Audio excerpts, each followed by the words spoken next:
মমতা বন্দ্যোপাধ্যায়ের নির্দেশে 10 দিনব্যাপী রাজ্যের বিধায়করা পালন করেন বঙ্গধ্বনি যাত্রা।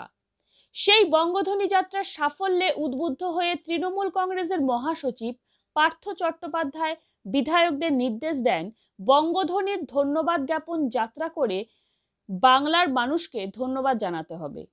সেই নির্দেশকে মান্যতা দিয়ে আজ বর্ধমান উত্তর বিধানসভায় অনুষ্ঠিত হলো ধন্যবাদ জ্ঞাপন যাত্রা ও মহামিছিল।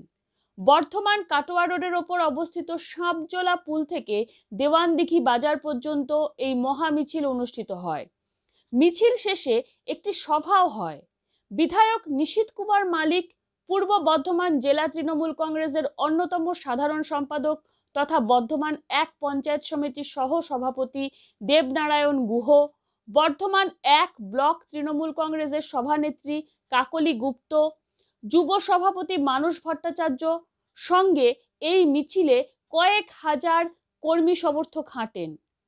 ক্যামেরায় সৌরভ দাসের সাথে স্বপন চ্যাটার্জির রিপোর্ট।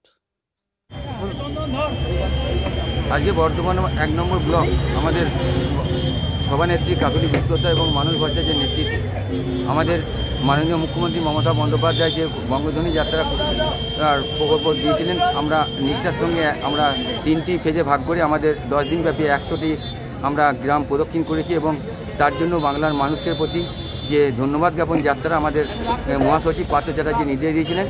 আমরা আমাদের বর্ধমান 1 নম্বর ব্লকের আজকে আমাদের হাজার হাজার মানুষ আমরা একসঙ্গে হেঁটেছি এবং তাদেরকে আমরা একটা বার্তা দিলাম যে আগামী 21 সালের নির্বাচন শুধু সময়ের অপেক্ষা। মমতা বন্দ্যোপাধ্যায় যেমন বাংলার মুখ্যমন্ত্রী হবেন তৃতীয়বারের জন্য, তেমনি উত্তর বিধানসভা মানুষ এবং কাকুলি এবং এই ব্লকের সমস্ত নেতৃত্বর যে আকুণ্ঠ সহযোগিতা এবং যেভাবে বাংলার মানুষ আজকে এই ব্লকের মানুষ আজকে পথে নেমেছে, যাতে করে এই ব্লক থেকে আমাদের তৃণমূল কংগ্রেসের প্রার্থী 50,000-এরও বেশি ভোটে লিড করবেন এবং মমতা বন্দ্যোপাধ্যায় পায়ে অর্পণ করব। এইটাই আমরা মানুষকে দিলাম যে আমরা মাঠে ময়দানে নেমে যেভাবে কাজ করছেন এবং আমাদের দুয়ারে সরকার যে কর্মসূচি চলছে সেই কর্মসূচিতে মানুষ প্রচুর সাফল্য পেয়েছে এবং বিশেষ করে আমাদের স্বাস্থ্যসাথী প্রকল্প, মানুষ আজকে ঘরে ঘরে 5 লক্ষ টাকা করে তাদের স্বাস্থ্য বিমা কার্ড পাচ্ছেন বাড়ির দুয়ারে। এটাই মানুষ আজকে খুব ভালোভাবে নিয়েছে।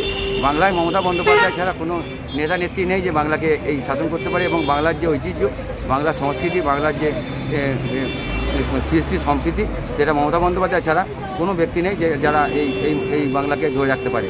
তাই আমাদের দলের যে গদ্দার, আমাদের দলের যারা মির্জাফর ছিলেন, তারা দল থেকে বেরিয়ে গিয়ে আমাদের দলের বরং ভালোই হয়েছে, ক্ষতি এমন কিছু হয়নি এবং আগামী দিনে তাদের অস্তিত্ব খুঁজে পাওয়া যাবে না। আপনারা জানেন যে মমতা বন্দ্যোপাধ্যায় আশীর্বাদ মাথা থেকে সরে গেলে তার অস্তিত্ব বাংলায় থাকবে না। হয়তো 2-1 দিন তারা আনন্দ করবে, কিন্তু এটা দীর্ঘস্থায়ী নয়। এটা কিন্তু কোনোদিন তারা সুখে থাকতে পারবে না। তাদের অস্তিত্ব বাজেয়াপ্ত জমায়েত হবে।